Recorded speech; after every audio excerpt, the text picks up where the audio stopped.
우찌무라 간조전집 제4권 1부 하나님의 첫 번째 녹음입니다. 잠시 기도드리겠습니다.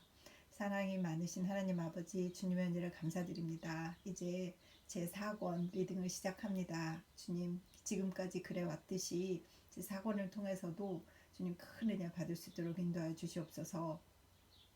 주님께서 주신 한 가지 소원, 어떤 형제나 어떤 자매에게 이 리딩이 좋은 영향을 미쳐서 그들의 신앙에 도움이 될 수 있다면 이 리딩을 하는 것이 얼마나 인생에 보람이 있을까 하는 이 기대와 기쁨과 설렘을 주신 것입니다. 누군가 으뜸무라 선생님에 대해서 잘못 이해하고 있는 사람들이 있다면 이 리딩을 통해서 그들의 생각이 조금이라도 바뀌고 이 위대한 사상가의 단순한 신앙 간증이 아닌 이 위대한 사상을 잘 생각해 보는 그런 기회가 되기를 위해서 이 시간과 노력을 들여서 리딩을 녹음합니다. 주님, 듣는 분들에게 축복하여 주시옵시고 그분들에게 은혜를 베풀어 주시옵소서. 제가 잘 읽을 수 있도록 인도하여 주시옵소서. 주님, 큰 힘을 허락하여 주시고 크게 축복해 주셨사오니 아버지 리딩을 잘 할 수 있도록 은혜를 베풀어 주시옵소서. 감사드리며 고마우신 우리 주 그리스도 예수님 이름 받들어 기도드렸사옵나이다. 아멘. 늘 사랑하고 축복합니다. 이제 4권을 시작하도록 하겠습니다. 하나님에 관한 사상. 그래서 지금 하나님에 관해서는 내용이 굉장히 길어서 거의 뭐 짧은 책으로 치면 한 권 분량이 될 것 같아요. 그래서 이게 아마 이렇게 부분을 나누기도 좀 힘들고 어떤 건 짧고 어떤 건 길고 해서 그냥 페이지를 기준으로 해서 이렇게 일정한 페이지가 되면 마치는 걸로, 그래서 1, 2, 3, 4, 5 이렇게 쭉 나가는 걸로 그렇게 녹음하도록 하겠습니다. 자, 제일 먼저 시작됩니다. 하나님에 관한 사상. 그래서 무신론과 유신론, 자연 신교와 범신교와 유일 신교와의 구별, 이렇게 되어 있습니다. 물 좀 마시고 할게요. 날씨가 더워져서 물을 많이 마셔야 돼요. 계속 하겠습니다. 하나님에 관한 사상에는 그 수가 한이 없다. 그러나 이를 다음 두 가지로 크게 나눌 수 있다. 1. 무신론, 2. 유신론. 1번 무신론이란 글자 그대로 하나님이 없다고 하는 설이다. 즉 만물의 기원과 그 지속을 하나님의 영 이외의 힘에 돌리는 설이다. 그래서 어떤 이는 물질의 무한 존재설을 부르짖고 어떤 이는 힘의 무궁 행동설을 주장한다. 또 어떤 이는 한 걸음 더 나아가서 우주의 우연 형성설을 주장하기도 하고 또는 극단의 불가지론으로 빠지기도 한다. 그러나 이런 모든 것은 결국 물질을 앞세우고 영을 뒤로 돌리는 데서 나온 무신론인 것이다. 그러나 사람 자신이 영적 실제자이기 때문에 그가 절대적 무신론을 주장하기는 불가능할 것이다. 세상에는 조금도 서슴지 않고 무신론을 주장하는 사람이 있지만 그러나 이런 이들도 대개의 경우는 그들 스스로가 이를 확신하기 때문에 주장하는 것이 아니라 세상의 천박한 그리고 때로는 오만하고 부도덕한 소위 유신론에 반대하기 위해 이를 주장하는 것이다. 우리는 어떤 사람이 하나님이 없다고 말한다고 해서 금방 그를 무신론자로 지목해버리면 안 된다. 우리는 먼저 그가 어떤 하나님을 없다고 하는가 그 사실을 살펴보아야 한다. 오늘날의 교회가 부르짖고 있는 그런 하나님을 없다고 한데도 우리는 결코 무신론자가 아니다. 바리새파 사람들의 입장에서 볼 때 예수 그리스도도 무신론자였다. 로마 카톨릭 교회의 입장에서 볼 때는 루터, 칼빈이 역시 무신론자였다. 영국 성공회는 한때 그 배반자인 웨슬리를 무신론자로 인정했다. 칼빈주의를 신봉하는 장로 교회조차 철인 노발리스가 하나님으로 도취된 사람이라고 변호할 정도였던 철학자 스피노자를 무신론자로 몰아 그를 호되게 추궁하곤 하였다.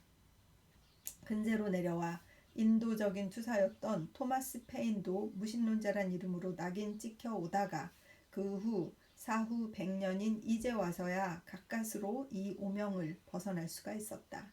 박물학자 훔볼트는 18세기가 낳은 제1급 학자로서 박애와 경건이 모든 사람을 능가하는 사람이었음에도 불구하고 그 당시의 교회 신앙에 냉담하였다는 이유로 그도 역시 무신론자라는 욕된 이름을 뒤집어 써야 했다.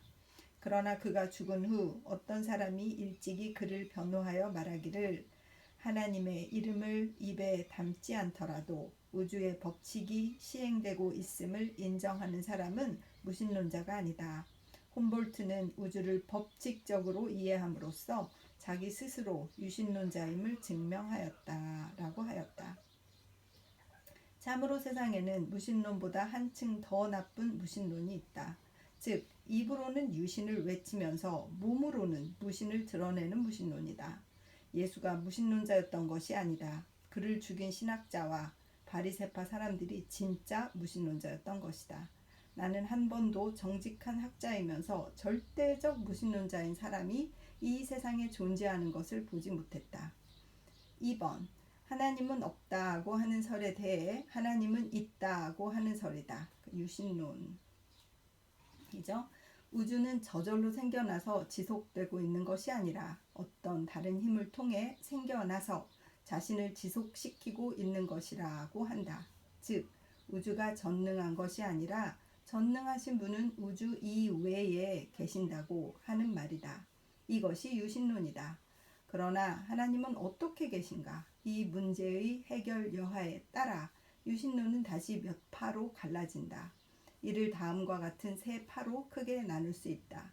A. 자연 신교, 데이즘. B. 만유 신교, 팬테이즘. C. 유일 신교, 모노테이즘. A. 자연 신교, 데이즘이 주장하는 바에 의하면 하나님은 있다. 우주는 그로 말미암아 창조되었음에 틀림없다. 그러나 하나님이 지으신 우주는 완전하기 때문에 그가 지금 여기 간섭할 필요가 없다. 마치 큰 기계 설계자가 만든 기계처럼 우주는 하나님의 손을 떠난 이래 자동적으로 운전되고 있다. 하나님을 우리는 창조 초에는 인정할 수 있다. 그러나 우주의 지속과 계속에 있어서는 그리고 인류의 모든 일에 있어서는 하나님의 행동을 인정할 수 없다. 하나님은 주로 창조주고 섭리자는 아니다. 하나님은 숭배할 뿐이기는 하다. 그러나 그 도움을 요청해도 소용이 없다. 자연은 법칙을 따라 움직이고 인류는 도리를 따라 걸어가고 있다. 우주는 장난감이 아니다. 인류는 어린애가 아니다. 둘 다 끊임없이 하나님의 간섭을 받아야 되는 것은 아니다. 하나님은 지금 우주와 인간 세상을 떠나 그 바깥에 서 계신다. 그리하여 자연과 인류는 홀로 이미 부여된 법칙을 쫓아 그 정해진 목적을 향해서 나아가고 있는 것이라고 한다. B. 만유신교, 팬테이즘. 하나님을 우주 바깥에 두는 것이 자연신교라고 하면 하나님을 우주 안에 두는 것이 만유신교다. 괄호 열고 범신론이라고도 함. 역자주. 자연신교는 말하기를 하나님은 기계 설계사이고 우주는 완전한 기계라고 한다. 자연신교는 말하기를 하나님은 영혼이고 우주는 그 신체라고 한다. 전자는 말하기를 완전히 자동적인 우주는 하나님께로부터 부여된 능력을 따라 이제는 하나님의 힘을 빌지 않고도 혼자서 스스로 개발 진화할 수 있다고 한다. 그러나 후자는 말하기를 후자는 만유신교죠. 우주는 하나님과 동체이며 그를 떠나서는 한시도 존재할 수 없다고 하는 것이다. 참으로 사도 바울이 말한 것처럼 우리가 하나님 안에서 살고 움직이며 또 그 안에서 존재하고 있다고 한다. 사도행전 17장 28절. 하나님을 너무 멀리 떨어져 있게 만든 것이 자연신교다. 너무 가깝게 끌어들인 것이 만유신교다. 전자가 하나님은 별나라의 저편 우주 바깥에 계신다고 말하는 데 비해 후자는 하나님은 천상, 천하, 지상 어느 곳에나 계신다고 말한다. 자연신교에는 하나님을 경원할 위험성이 있고 만유신교에는 하나님께 가까이 달려들어 경시하는 경향이 있다. 풀잎에서 하나님을 보고 벌레에서 보고 세상의 악인에게서도 보고 하게 되면 마침내 그는 숭배의 대상이 되지 못하고 마는 것이다. C. 유일신교는 자연신교와 만유신교 가운데 서서 양자의 진리를 종합하는 것이다. 우주는 하나님이 만드신 것이다. 그리고 하나님은 지금도 우주 가운데 계셔서 창조의 활동을 계속하고 계신다. 우주는 완성된 것이 아니다. 그러므로 하나님의 손에서 떠나서 홀로 발달될 수 있는 것이 아니다. 그리고 미완성의 우주가 완전하신 하나님을 나타낼 수가 없다. 하나님은 우주 안에서 역사하신다. 그러나 우주로서 끝나는 것이 아니다. 우주가 크다고는 하지만 하나님은 우주보다도 크시다. 우주는 항상 하나님께로부터 힘의 공급을 받아서 그 성장 발달을 계속하게 되는 것이다. 우리는 풀잎과 벌레 속에서도 하나님의 힘을 본다. 그러나 하나님 자신을 볼 수는 없다. 하나님은 우주를 종합한 분이 아니다. 하나님은 우주 이상이다. 하나님은 인류의 버심과 동시에 또한 그 아버지시다. 그러므로 친숙한 분인과 동시에 숭배해야 할 분이다. 자연신교의 오류는 하나님을 엄격한 아버지로만 보고 이를 멀리 하는 데 있다. 만유신교의 잘못은 하나님을 형제처럼 보고 이를 얕보고 덤비는 데 있다. 그러나 유일신교의 장점은 하나님을 아버지로 보고, 이 큰 차이네요. 동시에 친구로 봄으로써 그를 올바로 이해하는 데에 있다. 무신론은 우리가 승복하기 어렵다. 하나님도 없고 사랑도 없고 다만 맹목적인 힘과 무감각한 물질만이 있다고 말한다. 만일 우주와 인생이 그런 것이라면 철학자 세네카가 말했듯이 가장 행복한 것은 태어나지 않는 일이다. 그 다음으로 행복한 것은 하루라도 더 빨리 죽는 일이다. 무신론은 의미 없는 우주와 목적 없는 인생을 우리에게 제공해 줄 따름이다. 우리가 이를 믿으면, 만일 믿을 수 있다고 치면 절망의 사람이 되어버릴 수밖에 없다. 그러면 자연신교는 어떤가 하면 이 또한 실제적으로는 무신론과 크게 다를 바 없다. 하나님은 있다 해도 우리가 가까이 갈 수 없는 분이라 한다면 그는 우리에게는 없는 것이나 다름없는 존재일 것이다. 내 손매자락에 묻은 눈물도 모르는 척 하늘의 달림 휘영청 밝구나. 시구가 있나 봐요. 높은 하늘 위에 계셔서 하계의 온갖 비참한 일들을 보고도 도와주려고도 아니하는 하나님을 내 하나님으로 섬길 수 없다. 단지 우리의 숭배물에 불과한 하나님은 나무나 풀을 깎아 만든 우상과 아무런 다를 바가 없다. 아니, 그런 하나님은 우상보다도 못하다. 우상은 귀가 없으니까 듣지는 못한다. 그러나 자연신교의 신은 귀가 있으면서도 듣지 않는 것이다. 이보다 더 무정한 일은 없다. 자연신교는 도저히 우리의 심령적 욕구를 충족시켜주지 못한다. 그렇다면 만유신교는 어떤가 하면 그 안에 사랑스럽고 흠모할 만한 아름다운 진리가 많이 있는 것은 사실이다. 하나님은 바람 안에도 계시고 물에도 계시고 꽃으로 피어나기도 하시고 별이 되어 반짝이기도 하신다는 말을 들으면 누구든지 귀가 솔깃해지지 않을 수 없다. 하나님은 없는 것이 아니라 낮은 땅에 계셔서 우리를 둘러싸고 있고 우리를 양육하고 엄마가 그 아기를 안고 키우듯이 우리를 그의 거룩한 손인 땅 위에 두시고 사랑으로 쓰다듬어 주시는 것이라 한다. 만유신교는 과학과 모순되지 않는다. 또는 시가 미술을 제공하기에 충분하다. 만유신교에는 이치가 있고 감정도 있다. 이성의 사람 스피노자와 정성의 사람 괴테가 한결같이 기꺼이 이를 받아들인 것도 까닭이 있다. 스피노자랑 괴테는 만유신교를 믿고 있었나 봐요. 나도 역시 때로는 그 아름다움에 이끌려서 엄하고도 싸늘한 유일신교를 떠나 관용 온유한 만유신교로 가고 싶은 때가 있다. 그러나 만유신교의 아름다움은 표면적일 따름이다. 조금만 깊이 파고 들어가 보면 그 안에 실망의 씨가 잔뜩 숨어 있음을 곧 잘 알게 될 것이다. 만물이 다 신이라면 또는 신의 완전한 자현이라면 어찌하여 그 안에 죄라는 것이 있는가? 무엇 때문에 만유는 서로 헐뜯고 서로 싸우고 다투는가? 또 만유는 과연 하나님처럼 무궁한가? 여기에 의뢰성이 있는 것은 어찌 됨인가? 만유는 나의 영혼의 소리를 듣는가?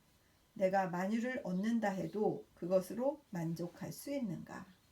사람이 만일 온 천하를 얻고도 그 목숨, 즉 생명, 영혼을 잃으면 무슨 소용이 있으랴 하신 주 예수의 말씀이 나의 전신, 전 영혼에 울려 퍼지는 소리가 아닌가.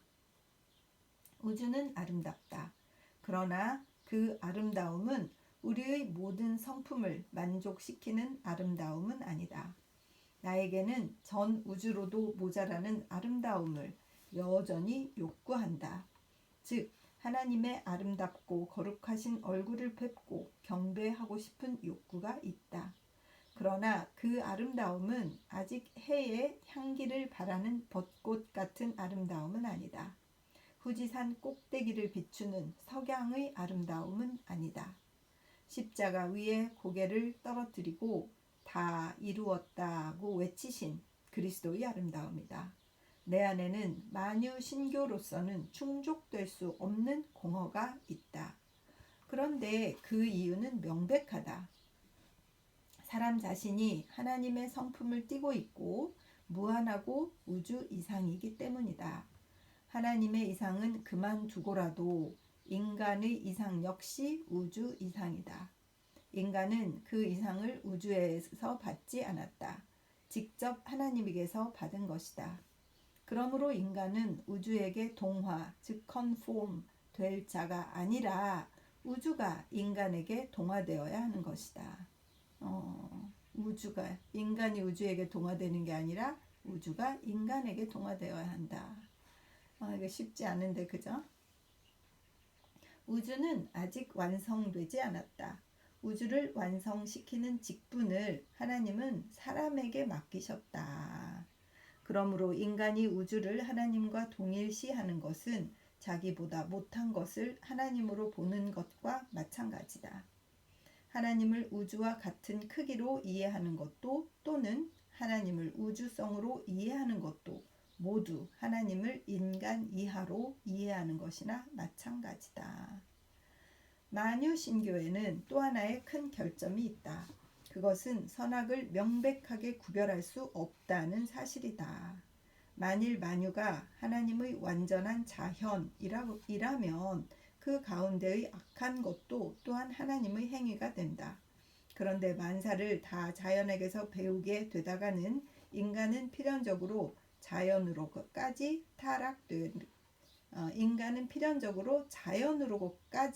타락되는 것이다. 자연을 다스려야 되는데 너무 만유신교를 믿다 보면 자연으로 인간이 타락해버리는다. 그렇게 말씀하신 거네요. 옛날 그리스인의 타락, 문예 부흥시대 이탈리아인의 타락, 그리고 이른바 자연주의를 외치면서도 부끄러워할 줄 모르는 오늘날의 일본인의 타락은 모두 여기에 근원이 있는 것이다. 자연은 하나님이 지으신 것이다. 그러나 여지껏 하나님의 이상에 도달한 것은 아니다. 사람은 하나님의 아들이다. 그러므로 자연보다도 훨씬 더 하나님의 이상에 가까운 존재다. 그러므로 사람은 직접 하나님께 배워야지 자연에 배워야 할 자는 아니다. 하나님이 보내주신 독생자에게서 하나님을 보려고 하지는 않고 자연에서 하나님을 보려고 하다가는 인간의 윤리적 감각이 무디어질 수밖에 없다. 따라서 우리는 모세, 이사야, 예레미야, 예수, 바울 등이 주장한 낡고 오래된 유일 신교로 돌아가지 않을 수 없다. 여기에 태초의 천지와 그 안에 있는 만물을 지으신 하나님이 계시다. 또한 임마누엘이라고 불려지는 인류와 함께 계신 하나님이 여기에 있다.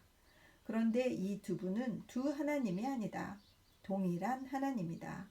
우주를 만드시고 그 위에 계시고 그 안에 내려오셔서 양육하시는 하나님이다. 이 하나님은 자연신교가 소개해주는 것 같은 높은 데 계셔서 우주와 인생에는 관여하지 않는 무정하고 무감각한 하나님은 아니다. 그렇다고 해서 우주 안에 갇혀서 자연 이외에는 아무것도 할 수 없는 범신론적 하나님도 아니다. 그분은 우주를 창조하시고 우주보다도 크신 하나님이시다. 그분의 뜻이 인생의 길이다. 인생은 우주를 통해서 하나님에 관한 많은 것을 배울 수 있는 것은 사실이지만 그분의 뜻은 직접 그분에게서만 알 수 있다. 사람의 사정을 사람의 속에 있는 영 외에는 누가 알리요? 이와 같이 하나님의 사정도 하나님의 영 외에는 아무도 알지 못하느니라. 고린도전서 2장 11절. 크리스천은 이 세상에 있지만 이 세상의 것이 아니듯이 사람은 이 우주에 있지만 이 우주의 것은 아니다. 사람은 하나님의 것이다. 그러므로 우주를 통해서뿐 아니라 직접 하나님과 교통하는 존재다. 만유신교만 과학과 잘 일치하고 유일신교는 과학과 모순된다고 하는 것은 크나큰 잘못이다. 우주를 우주로서 해석할 수는 없다. 또한 우주의 범위를 벗어나지 못하는 신을 가지고 해석할 수는 없다. 우주는 우주보다도 더 크시며 더 완전하신 하나님을 통해서만 해석할 수가 있다. 만일 우주 이외에는 하나님이 계시지 않다면 우주도 인생도 실망할 따름이다. 양자는 서로 의존하는 실제물이다. 그러므로 자기 홀로 향상, 발달할 수는 없는 자다. 우주 바깥에도 더 크고 더 완전한 하나님이 계셔서 완전한 이상을 향하여 우주를 인도해 가신다는 것을 알 때에 우주에도 인생에도 무한한 소망이 있는 것이다. 1910년 2월 성서지 연구에 이런 글들을 쓰셔서 그 당시 자기 사상을 퍼뜨리시려고 애를 쓰시고 이렇게 복음을 전하려고 애쓰셨었나 봐요. 그래서 오늘은 여기까지 해서 하나님 1번 녹음을 마쳤습니다. 그래서 하나님에 관한 사상은 세 가지가 있다. 무신론과 유신론이 있는데 그 유신론에는 또 세 가지가 있어서 자연신교, 만유신교, 유일신교가 있다. 이렇게 이제 그 신학의 기초를 이렇게 잘 설명해 주신 것 같습니다. 그래서 이렇게 우리가 이론을 잘 쌓아가는 것이 참 튼튼한 힘이 되는 것 같습니다. 공부할 때 그 과목에 대한 기본 텍스트를 잘 공부하면 실력이 생기잖아요.